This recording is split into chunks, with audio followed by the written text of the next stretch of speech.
Hello students, how are you all. So previous class में हमने पढ़ा था कि हना और डॉक्टर सदाओ को उनके घर के सामने बीच पर एक अमेरिकन प्रिजनर ऑफ वॉर पड़ा हुआ था। तो उसको देखकर वो बहुत ही कंफ्यूज थे कि what shall we do that man. वो ये चीज़ सोच रहे थे कि हम उस व्यक्ति का क्या करेंगे, बट दे डिसाइडेड कि इस आदमी को वापस समुद्र में फेंक देते हैं। So let's continue it.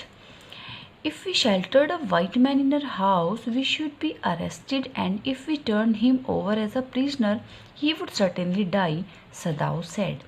तो अब सदाओ ने कहा कि अगर हम किसी वाइट मैन को अपने घर में शरण देते हैं तो वो उसकी वजह से वी शुड बी अरेस्टेड, हमें गिरफ्तार कर लिया जाएगा। And if we turn him over as a prisoner, और अगर हम उसको एक प्रिजनर के रूप में पुलिस को सौंप देते हैं, ही वुड सर्टेनली डाई, वो निश्चित रूप से मर जाएगा। The kindest thing would be to put him back into the sea, Hana said, but neither of them moved. तो हना ने कहा कि उसके लिए सबसे काइंडेस्ट थिंग, सबसे भलाई का काम उसके लिए यही होगा कि उसको वापस समुद्र में डाल दें। लेकिन उधर सदाओ भी यही बात कह रहा है, हना भी यही बात कह रही है, but neither of them moved, लेकिन उनमें से कोई भी इस काम को करने के लिए हिला नहीं। They were staring with a curious repulsion upon the inert figure, और एक बहुत ही क्यूरियस रिपल्सन, एक स्ट्रेंज सी नफरत उस व्यक्ति को देखते हुए उनके मन में हो रही थी।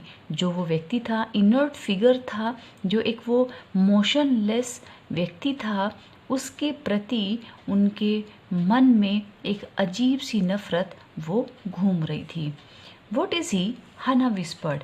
वो क्या है, हना बहुत धीरे से बोली। There is something about him that looks American, Sadao said. तो सदाओ ने कहा कि वो कुछ अमेरिकन लगता है। ही टूक अप द बैटर्ड कैप, उसने वो जो फटी हुई कैप थी वो उठाई। येस देयर ऑलमोस्ट गोन, कि हाँ लगभग फटी हुई है। वॉज द फेंट लेटरिंग, जिस पर बहुत ही हल्के से अक्षर दिख रहे हैं, अ सेलर, एक नाविक।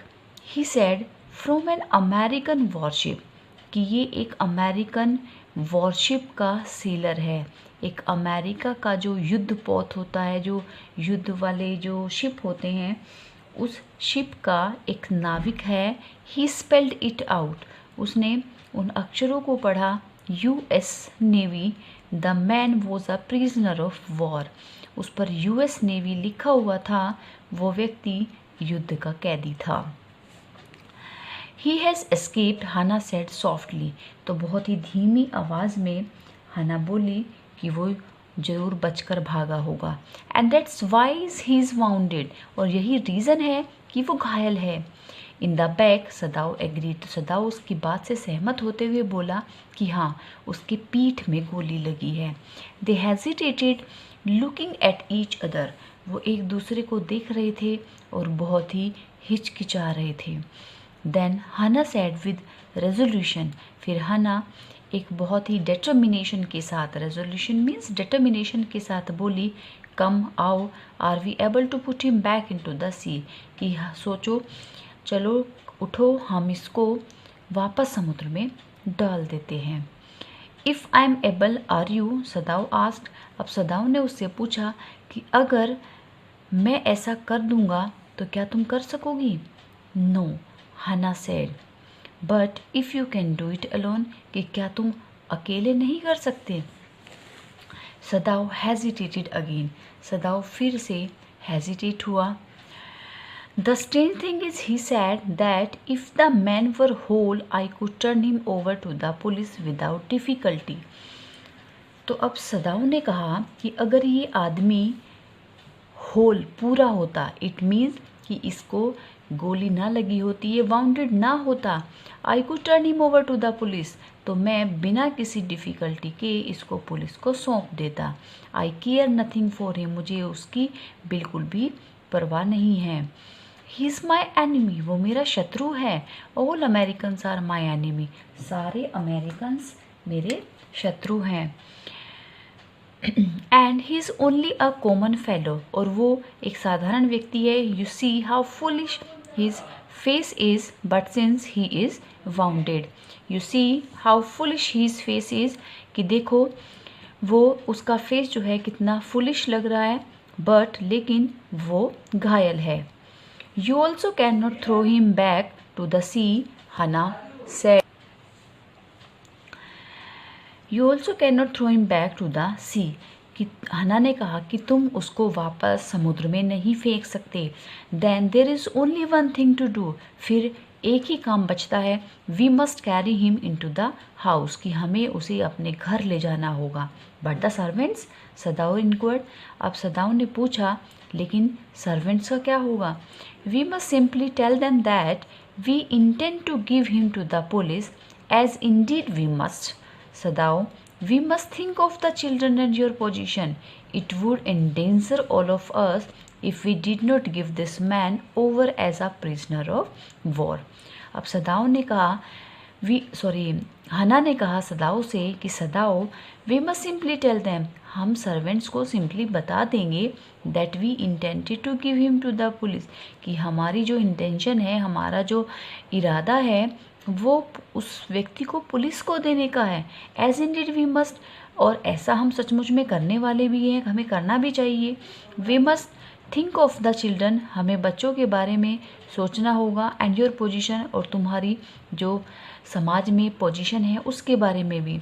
It would endanger all of us if we did not give this man over as a prisoner of war, कि ये हमारे लिए बहुत ही खतरे की बात हो जाएगी अगर हमने इस व्यक्ति को एक प्रिजनर ऑफ वॉर के रूप में पुलिस को नहीं सौंपा, तो हम सभी खतरे में आ जाएंगे।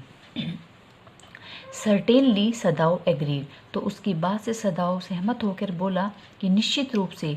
I would not think of doing anything else, कि इसके अलावा मैं कुछ और करने के बारे में सोच भी नहीं सकता। दस agreed together they lifted the man, तो इस तरह से एक दूसरे की बात से सहमत होते हुए उन्होंने उस व्यक्ति को उठाया। He was very light like a fowl that had been half starved for a long time until it is only feathers and skeleton. वो बहुत ही हल्का था, जब उसको उठाया वो बहुत ही हल्का लग रहा था। लाइक अ फाउल, एक बर्ड की तरह से, ऐसा bird that had been half starved, जो कि लगभग आधा भूखा हो, फॉर अ लॉन्ग टाइम, एक लंबे टाइम से, until it's only feathers and skeleton, जब तक उसकी बॉडी पर उसके पंख और केवल स्केलेटन ना बचा हो। सो his arms hanging, उसके हाथ बाजुएं लटकी हुई थी। They carried him up the steps and into the side door of the house, वो उसको सीढ़ियों से ऊपर ले गए और साइड वाले डोर से घर के अंदर ले गए। This door opened into a passage, जो वो दरवाज़ा था, बैक डोर, वो एक वेरेंडे में खुलता था। एंड डाउन द पैसेज, और उस वेरेंडे से नीचे, they carried the man towards an empty bedroom, तो उस पैसेज से नीचे ले जाकर वो उसको एक खाली बेडरूम में लेकर चले गए। It had been the bedroom of Sadao's father, वो बेडरूम सदाउ के फादर का था। And since his death it had not been used, और जब से उसके फादर की डेथ हुई थी उसको यूज़ नहीं किया गया था।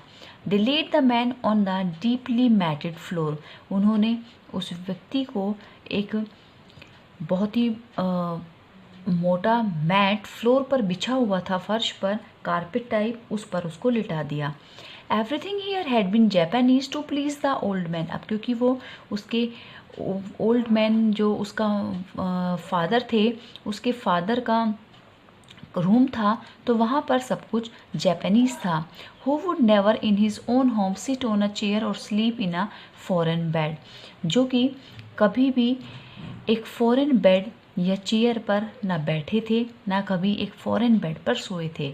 वहाँ पर सब सारा सामान उनके देश के का बना हुआ था, जापानीज था।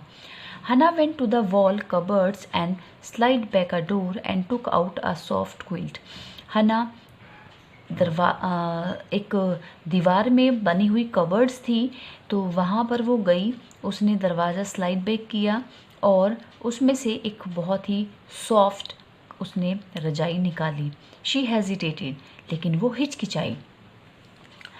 The quilt was covered with flowered silk and the lining was pure white silk. अब जो वो ब्लैंकेट था, वो जो रजाई थी, वो फ्लावर्ड सिल्क से कवर्ड थी। इट मीन्स उसके ऊपर सिल्क का फ्लावर्ड कवर चढ़ा हुआ था और जो नीचे उसकी लाइनिंग लगी हुई थी वो वाइट कलर की प्योर सिल्क थी। He is so dirty, she murmured in distress. तो थोड़ी परेशान होकर वो बोली कि वो बहुत ही गंदा है, और वो अपनी उस साफ़ सुथरी रजाई को उसको देते हुए थोड़ा हेजिटेट हो रही थी। Okay students, I hope it's clear to you. If you have any query regarding this story, please comment in the comment section. Do like and share the video. Thank you so much.